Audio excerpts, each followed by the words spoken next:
Bonjour ma belle famille, bienvenue à nouveau dans Histoire vraie qui change la vie. Aujourd'hui, je vous propose une histoire forte et profondément touchante.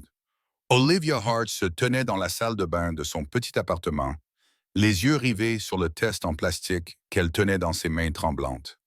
Deux lignes roses, positives, son cœur battait à tout rompre dans sa poitrine, alors que la réalité la submergeait comme une vague. Elle était enceinte. Son esprit revint 6 semaines en arrière au gala de charité organisé au Metropolitan Art Museum où elle travaillait comme conservatrice. Elle avait passé des mois à organiser cet événement, s'assurant que chaque détail soit parfait. C'est là qu'elle l'avait rencontré, Damon Blackwell, le milliardaire énigmatique dont le don avait rendu toute cette soirée possible. Elle se souvenait comment ses yeux sombres l'avaient repéré à travers la salle bondée, comment il s'était approché d'elle, avec une assurance à la fois intimidante et enivrante. Ils avaient parlé pendant des heures d'or, d'histoire et de rêves. Quand il l'avait invitée à dîner le lendemain soir, elle avait accepté sans hésiter. S'ensuivirent 3 semaines d'une romance intense. Damien était différent de tous ceux qu'elle avait connus auparavant. Méfiant, certes, mais aussi étonnamment vulnérable lors de leur conversation tardive. Puis, aussi soudainement qu'il était apparu, il s'était éloigné. Il avait prétexté des obligations professionnelles qui l'obligeaient à partir à l'étranger et avait promis de l'appeler. C'était il y a 3 semaines. Elle n'avait plus eu de nouvelles depuis. Serrant le test de grossesse positif dans sa main, Olivia savait qu'elle devait lui dire. Quelles que soient les raisons de son éloignement, il méritait de savoir qu'il allait être père. Elle trouva facilement l'adresse de son bureau. Blackwell Enterprises occupait les 15 derniers étages de l'une des tours les plus prestigieuses de Manhattan. Le hall d'entrée à lui seul était plus luxueux que tout ce qu'Olivia avait jamais vu. Tout était en marbre et orné de lustres en cristal. « Je dois voir Damon Blackwell », dit-elle à la réceptionniste. Essayant de garder une voix calme, la femme la regarda de haut en bas avec un mépris à peine dissimulé. « Avez-vous rendez-vous? »« Non, mais c'est urgent, personnel. Veuillez lui dire qu'Olivia Hart est ici. » Après une conversation téléphonique chuchotée, l'expression de la réceptionniste passa de la surprise à la suspicion. Prenez l'ascenseur jusqu'au 45e étage. Quelqu'un viendra vous chercher. Le trajet en ascenseur lui sembla interminable. Olivia posa ses mains sur son ventre encore plat, comme pour le protéger. Elle répéta ce qu'elle allait dire, comment elle allait s'expliquer. Damien serait certainement choqué, mais c'était un homme bon sous ses airs impassibles. Ils se montreraient à la hauteur. Ils trouveraient une solution ensemble. Les portes de l'ascenseur s'ouvrirent sur un élégant hall d'accueil où l'attendait une femme sévère d'une 60aine d'années. Ses cheveux argentés étaient tirés en arrière et ses yeux étaient aussi froids que des glaçons.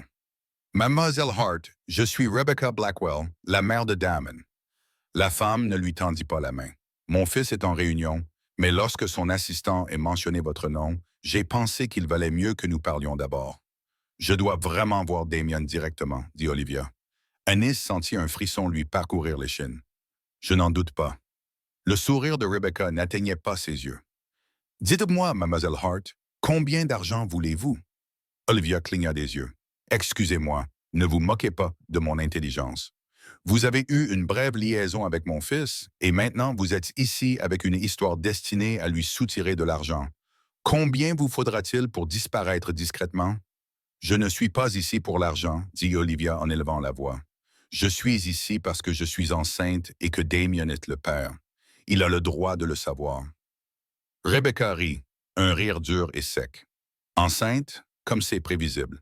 Et comme c'est pratique d'avoir choisi un homme qui vaut des milliards pour lui faire porter le chapeau.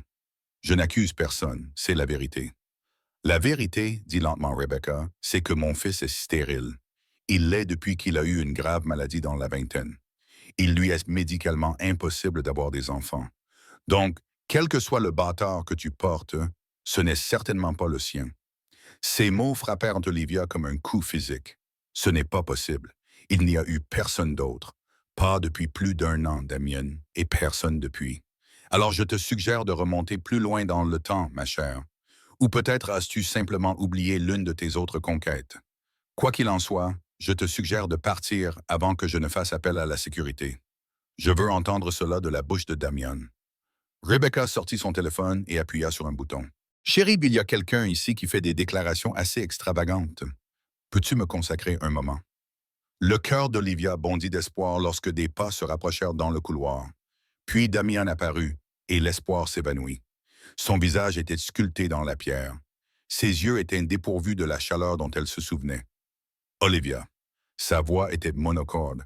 Ma mère dit que tu es enceinte et que tu prétends que je suis le père. Je ne prétends rien. Je suis enceinte et tu es le père. J'ai fait un test ce matin.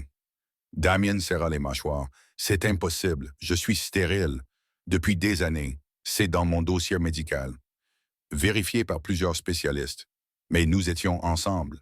Tu es le seul, c'est ce que tu dis. Ces mots étaient glaciales. Tu as plutôt vu une opportunité et tu l'as saisie. Le salaire d'une conservatrice de musée n'est pas très élevé, n'est-ce que pas? Mais un bébé avec le nom d'un milliardaire, c'est un ticket repas à vie. Livia sentit les larmes lui brûler les yeux. Comment peux-tu dire ça? Après tout ce que nous avons partagé, tu penses que je mentirais à ce sujet? Je pense que nous nous sommes à peine connus pendant 3 semaines. Je pense que soit tu mens, soit tu es vraiment confuse quant à l'identité du père. Dans tous les cas, tu dois partir. Damien, s'il te plaît. La voix d'Olivia se brisa. Fais juste un test de paternité. C'est tout ce que je demande. Quand le bébé sera né, fais un test. Tu verras que je dis la vérité. Rebecca s'avança. Si tu continues à harceler mon fils avec ces fausses accusations, je demanderai à mes avocats de te détruire. Nous te poursuivrons pour diffamation, extorsion et tout ce qu'ils pourront trouver. Tu perdras ton travail, ta réputation, tout. Tu comprends? Olivia regarda Damian, cherchant un signe de l'homme dont elle était tombée amoureuse. Mais ses yeux restaient froids, distants, inaccessibles.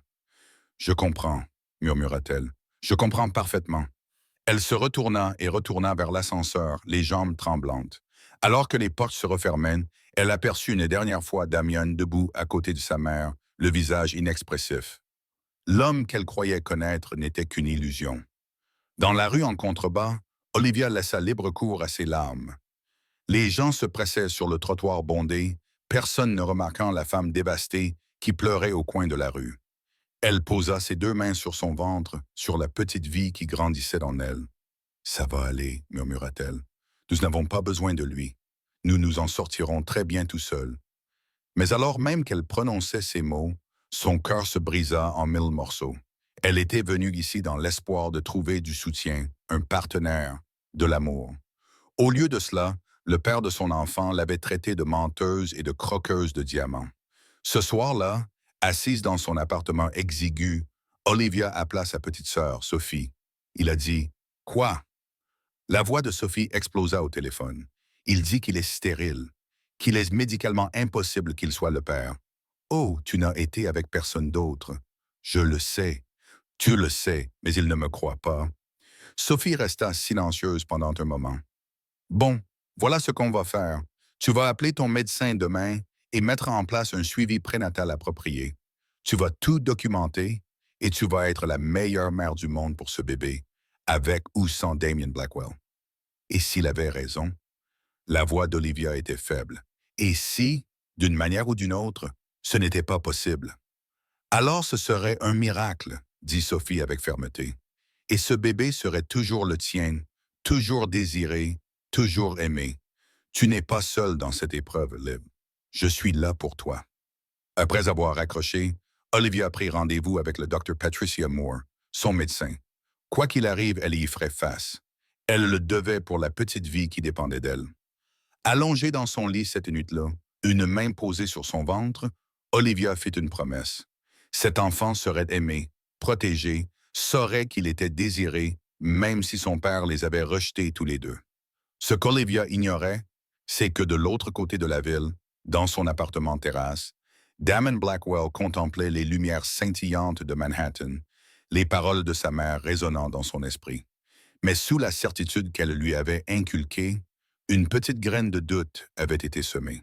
Car pendant un instant, lorsqu'il avait regardé dans les yeux remplis de larmes d'Olivia, il n'avait vu ni calcul ni cupidité, mais une véritable douleur et une vérité sincère. 6 mois avaient complètement transformé le monde d'Olivia. Son ventre était devenu rond et plein. Les mouvements du bébé lui rappelaient constamment la petite vie qu'elle portait en elle. Elle s'était lancée à corps perdu dans la préparation à la maternité, lisant tous les livres qu'elle pouvait trouver, assistant seule à des cours prénataux, tandis que les autres couples se tenaient de la main et échangeaient des regards enthousiastes. Le musée s'était montré compréhensif, lui permettant de passer à des tâches moins exigeantes physiquement. Au fur et à mesure que sa grossesse avançait, ses collègues s'étaient mobilisés autour d'elle, organisant une petite fête prénatale qui l'avait fait pleurer de joie.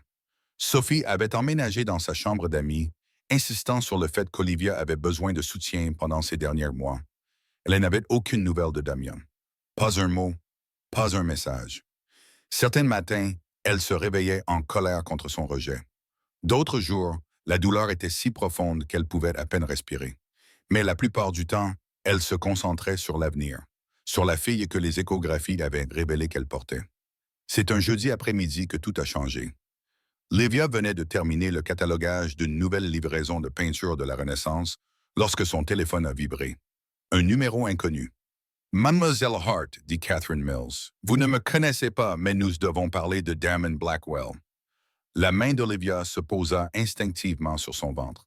Je n'ai rien à dire à son sujet. Venez simplement prendre un café avec moi. Dans une heure, j'ai des informations sur son diagnostic de stérilité. Des informations qu'il ignore lui-même. Contre son gré, Olivia accepta. 30 minutes plus tard, elle était assise en face d'une élégante femme d'une trentaine d'années dans un café tranquille de Chelsea. Catherine Mills avait l'allure raffinée des vieilles fortunes. Ses vêtements de créateur étaient sobres, mais indéniablement coûteux. Merci d'être venu, dit Catherine en baissant les yeux vers la grossesse évidente d'Olivia. J'ai appris par des amis communs ce qui s'était passé, que Rebecca vous avait dit que Damon était stérile. Ce n'est pas seulement ce qu'elle m'a dit. Damon l'a confirmé. Il a des dossiers médicaux. L'expression de Catherine se durcit. Des dossiers médicaux que sa mère a arrangés. Mademoiselle Hart, j'étais fiancé à Damien il y a 5 ans. Nous étions en train de planifier notre mariage quand Rebecca a décidé que je ne convenais pas. Ma famille avait de l'argent, mais pas les relations qu'elle voulait pour l'Empire Blackwell. Le cœur d'Olivia se mit à battre à toute vitesse. Quel est le rapport avec son état de santé? À 23 ans, Damien a souffert d'une grave pneumonie qui a entraîné des complications. Il a été hospitalisé pendant des semaines. Pendant cette période, Rebecca lui a fait passer divers tests, notamment pour vérifier sa fertilité. Les résultats ont révélé une inflammation temporaire, mais rien qui puisse causer une stérilité permanente. Rebecca a alors payé le Dr. Lawrence Chen, le médecin de famille de l'époque, pour qu'il modifie les résultats afin de dire à Damon qu'il était définitivement stérile à cause de sa maladie. Le Dr. Chen a pris sa retraite et a déménagé à Singapour peu après, mais pas avant d'avoir fait des aveux sur son lit de mort à sa fille, qui se trouve être ma meilleure amie de l'université. Olivia s'est sentie étourdie. Pourquoi une mère ferait-elle cela à son propre fils? Pour le contrôler, et simplement répondit Catherine. Becca Blackwell est obsédée par l'héritage familial. Elle voulait s'assurer que Damon n'ait jamais d'enfant avec quelqu'un qu'elle n'approuvait pas personnellement. Quand il est devenu sérieux avec moi, elle a utilisé le faux diagnostic pour nous séparer. Elle m'a dit en privé que même si nous nous marions, nous ne pourrions jamais lui donner de petits-enfants. Et elle m'a clairement fait comprendre que ma présence dans la famille ne serait jamais la bienvenue. C'est fou. C'est la vérité. Après notre rupture, j'ai passé des années à essayer de tourner la page. Mais quand mon ami m'a parlé des aveux de son père le mois dernier, j'ai su que je devais faire quelque chose. Puis j'ai entendu parler de toi, de ta grossesse, de la façon dont Rebecca t'avait menacé. Catherine tendit le bras par-dessus la table et serra la main d'Olivia. Ce bébé que tu portes est probablement le seul petit enfant que Rebecca aura jamais, et elle ne le sait même pas. Olivia retira sa main, en proie à des émotions contradictoires. Même si c'est vrai, que suis-je censé faire de cette information? Damien a fait son choix. Il m'a traité de croqueuse de diamants parce qu'il croit sincèrement qu'il ne peut pas avoir d'enfant. Rebecca a passé des années à renforcer cette croyance, l'utilisant pour le maintenir isolé et sous son contrôle. Il doit connaître la vérité. Pourquoi ne lui dises-tu pas? Le sourire de Catherine était triste. Il ne me croirait pas. Il penserait que j'essaie de le manipuler pour revenir dans sa vie. Mais toi qui portes son enfant, tu peux lui faire voir la vérité une fois que le bébé sera né. Après le départ de Catherine, qui avait remis un dossier rempli de documents à Olivia, cette dernière s'assit seule, sirotant un café décaféiné. Le dossier contenait des copies des rapports médicaux originaux du Dr. Chen, ceux qui n'avaient pas été modifiés et qui indiquaient une fertilité normale, ainsi qu'une lettre notariée de sa fille expliquant la supercherie. Sophie la trouva là 1 heure plus tard, les larmes coulant sur le visage d'Olivia. Que s'est-il passé? Demanda Sophie en se glissant dans la cabine. Olivia lui expliqua tout, observant l'expression de sa sœur passer de la stupeur à la fureur. Cette femme est un monstre, siffla Sophie. Nous devons le dire à Damian. Et s'il ne me croit pas, et s'il pense que j'ai falsifié ces documents et que nous attendons la naissance du bébé pour exiger un test de paternité, une fois le complot de sa mère dévoilé, il devra affronter la vérité. Mais le destin en avait décidé autrement. 2 jours plus tard, Olivia travaillait tard au musée lorsque Damon Blackwell franchit la porte de son bureau. Elle eut le souffle coupé et faillit laisser tomber l'artefact qu'elle examinait. Il avait mauvaise mine, les yeux cernés. Son costume habituellement impeccable était froissé. Je me suis convaincu que je faisais ce qu'il fallait, dit-il sans préambule. Rester loin de toi. Croire que tu mentais. Qu'est-ce qui a changé? La voix d'Olivia n'était qu'un murmure. J'ai croisé Catherine Mills à une soirée caritative hier soir.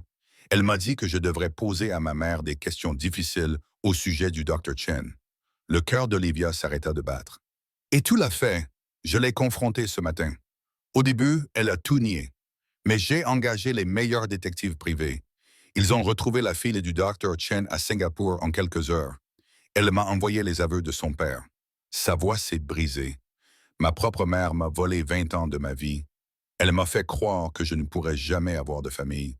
Damien, je t'ai traité de coureur de fortune. Je t'ai accusé de mentir, d'essayer de me piéger.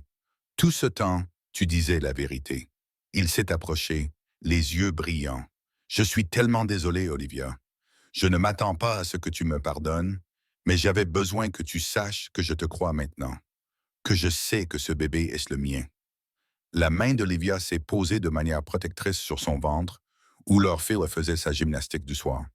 Ça fait 6 mois. Tu ne peux pas simplement revenir maintenant. Je sais. Je ne te demande pas de revenir. Je veux juste être là pour vous deux, dans la mesure où tu me le permettras. Les rendez-vous chez le médecin, les préparatifs, les dépenses, tout, sans aucune condition. C'est toi qui décides. Et la mâchoire de sa mère se crispa. J'ai rompu tous les liens professionnels et personnels avec Rebecca Blackwell. Elle n'aura jamais accès à toi ni à notre enfant. Ce n'est pas négociable. Livia scruta son visage, voyant un remords sincère gravé dans chaque trait. Mais le remords ne suffisait pas à effacer 6 mois de douleur et de solitude. J'ai besoin de temps, dit-elle finalement. Du temps pour réfléchir à ce qui est le mieux pour le bébé, bien sûr. Je te donnerai mon numéro privé. Appelle-moi à tout moment, de jour comme de nuit, si tu as besoin de quoi que ce soit. Je le pense vraiment. Il sortit une carte de visite et écrivit au dos, la main légèrement tremblante, puis la lui tendit. Leurs doigts se frôlèrent, et Olivia ressentit cette électricité familière qui les avait rapprochés au départ. Pour ce que ça vaut, dit doucement Damien, il ne s'est pas passé un seul jour sans que je pense à toi et à nous. J'ai été un lâche qui a laissé la manipulation de ma mère m'aveugler sur la vérité. Mais je suis là maintenant et je ne vais nulle part. Après son départ, Olivia s'effondra dans son fauteuil, submergée par l'émotion. Sophie arriva quelques minutes plus tard, après avoir reçu le SMS affolé d'Olivia. Il sait, dit simplement Olivia, et il veut s'impliquer, s'excusa-t-il. Il avait coupé la route à sa mère. Sophie s'assit à côté d'elle.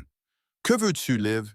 Je ne sais pas si je veux lui claquer la porte au nez pour qu'il ressente ne serait-ce qu'une fraction de ce que j'ai ressenti.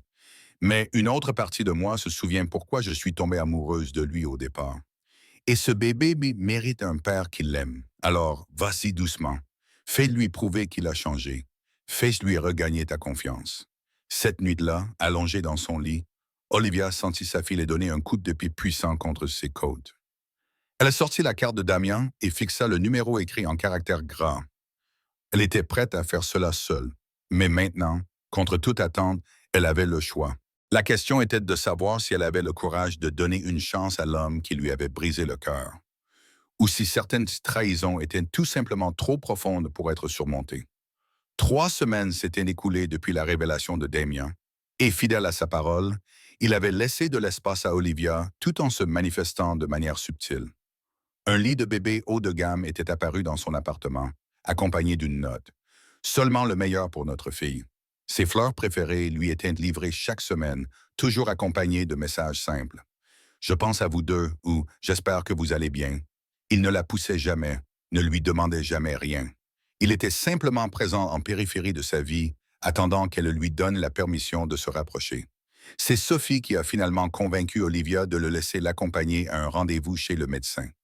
Il essaie de vivre, et que vous finissiez ensemble ou non, il devrait faire partie de la vie de ce bébé. Laisse-le commencer dès maintenant. Olivia a donc envoyé un SMS au numéro privé de Damien. Rendez-vous pour une échographie mardi à 14 h au St. Mary's Medical Center. Tu peux venir si tu veux. Sa réponse a été immédiate. Je serai là. Merci.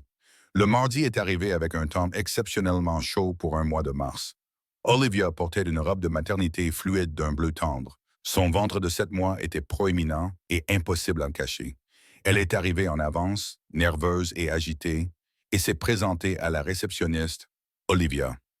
Elle s'est retournée et a vu Damien debout dans la salle d'attente, l'air nerveux comme elle ne l'avait jamais vu auparavant.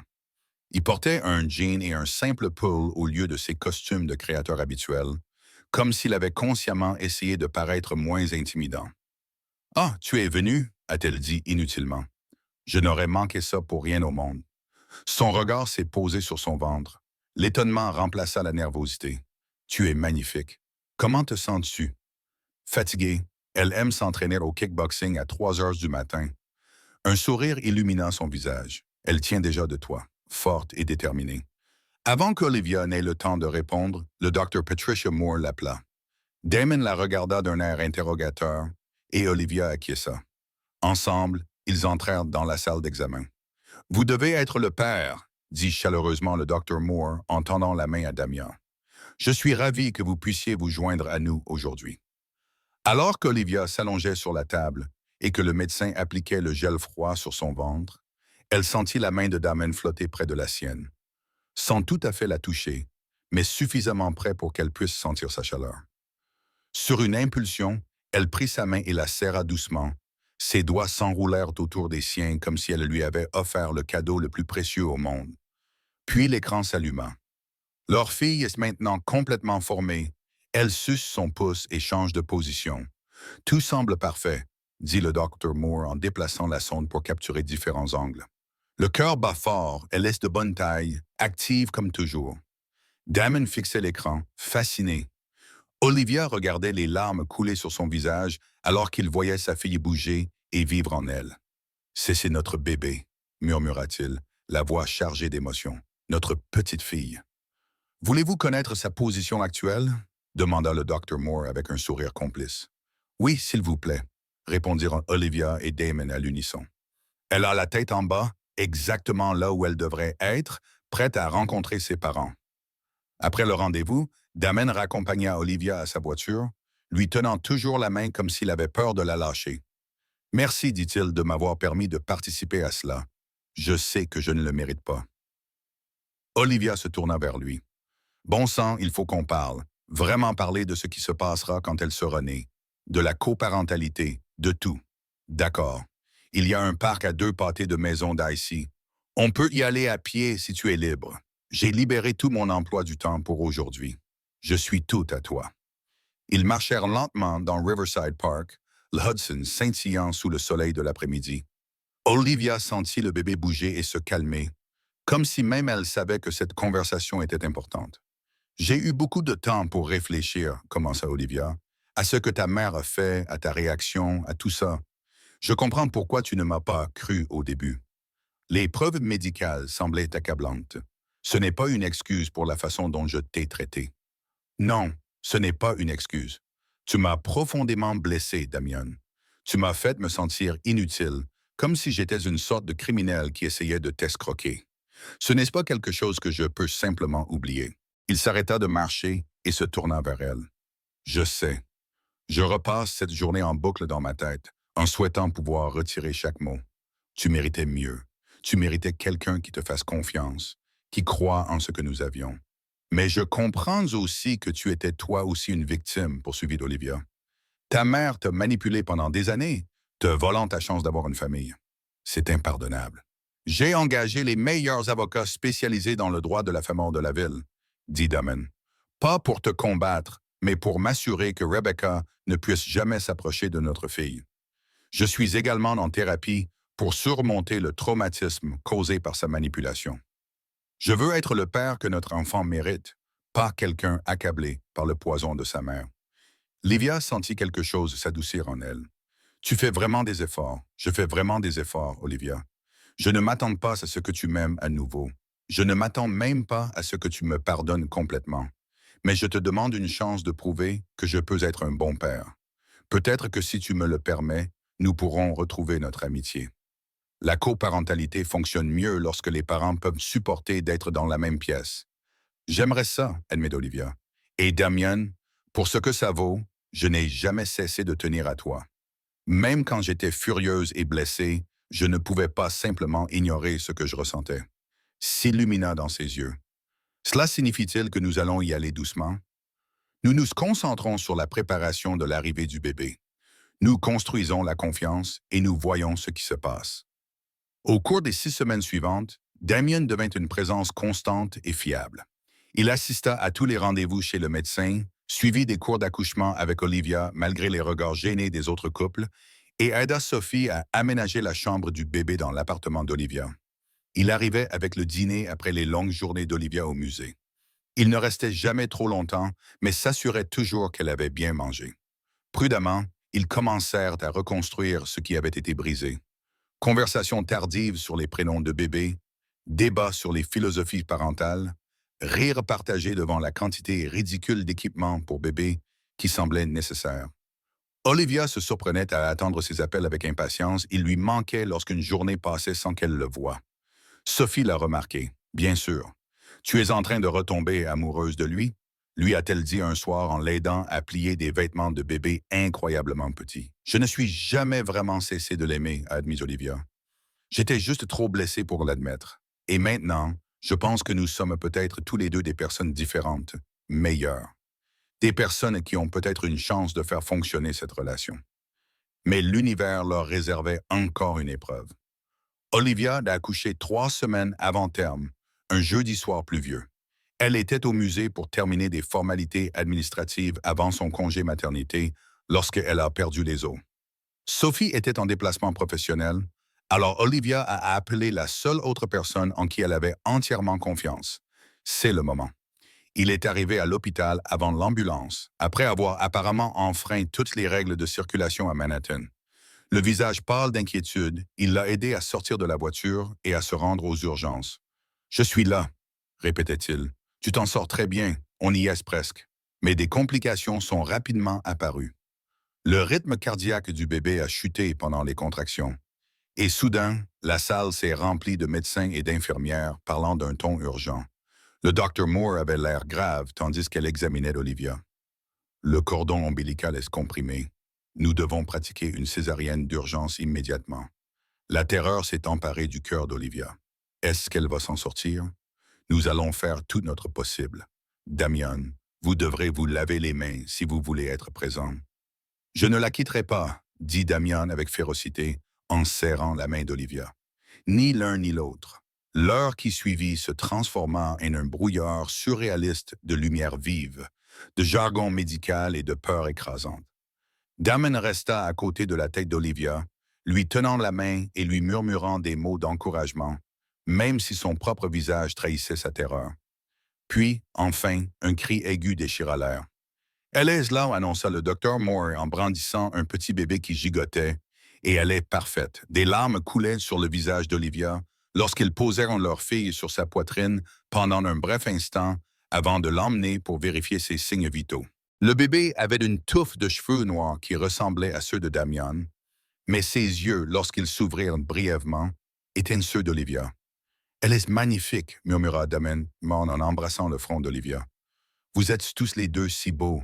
Merci de m'avoir fait ce cadeau. » Plus tard, dans la salle de réveil, Olivia tenait leur fille dans ses bras tandis que Damon était assis à côté du lit, incapable de les quitter des yeux. Emma, dit Olivia doucement. Je veux l'appeler Emma. Emma Blackwell Hart, dit Damon, essayant le nom. C'est parfait. Juste Emma Hart, en fait, corrigea Olivia doucement. À moins que tu n'aies des objections, comprit-il. Elle ne l'excluait pas, mais elle n'effaçait pas non plus le chemin qu'elle avait parcouru seule. Le nom composé viendrait s'il devenait une vraie famille. Je n'ai aucune objection, dit-il doucement. Emma Hart est parfait. Au cours des jours suivants à l'hôpital, Damon fit preuve d'une attitude qui toucha profondément Olivia. Il changeait les couches sans se plaindre, promenait Emma qui hurlait dans les couloirs à 2 heures du matin pour que Olivia puisse se reposer, et défendait farouchement auprès du personnel infirmier la nécessité d'une prise en charge adéquate de la douleur d'Olivia. Lorsque Rebecca Blackwell tenta de leur rendre visite, ayant appris d'une manière ou d'une autre la naissance, Damon la rencontra dans le couloir. Olivia ne pouvait pas entendre la conversation, mais elle le vit parler fermement et regarder sa mère partir, le visage déformé par la rage. « Elle ne fera jamais partie de nos vies, » dit Damon à son retour. Je lui ai clairement fait comprendre. J'ai également demandé à mes avocats de rédiger des ordonnances restrictives si nécessaire. Le dernier jour à l'hôpital, alors qu'Olivia se préparait à ramener Emma à la maison, Damon s'éclaircit la gorge nerveusement. « Je sais que nous avons convenu d'y aller doucement, » a-t-il commencé. « Et je n'essaie pas de te précipiter, mais j'ai besoin que tu saches quelque chose. Ces 2 derniers mois, le fait d'avoir participé à ta grossesse, de m'être préparé pour Emma, d'être tombé amoureux de toi à nouveau, m'ont montré ce qui compte vraiment.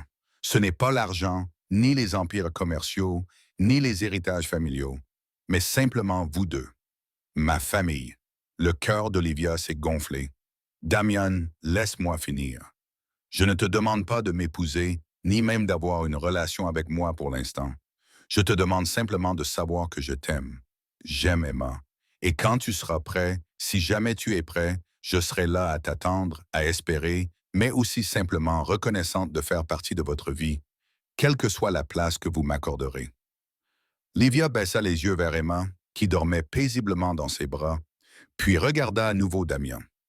Cet homme qui l'avait rejeté, qui lui avait brisé le cœur, mais qui s'était aussi battu pour se libérer des mensonges qui avaient façonné sa vie, qui avait prouvé jour après jour qu'il méritait une seconde chance. « Je t'aime aussi, » murmura-t-elle. « Je pense que j'ai besoin d'un peu de temps pour m'habituer à être mère, pour comprendre cette nouvelle normalité.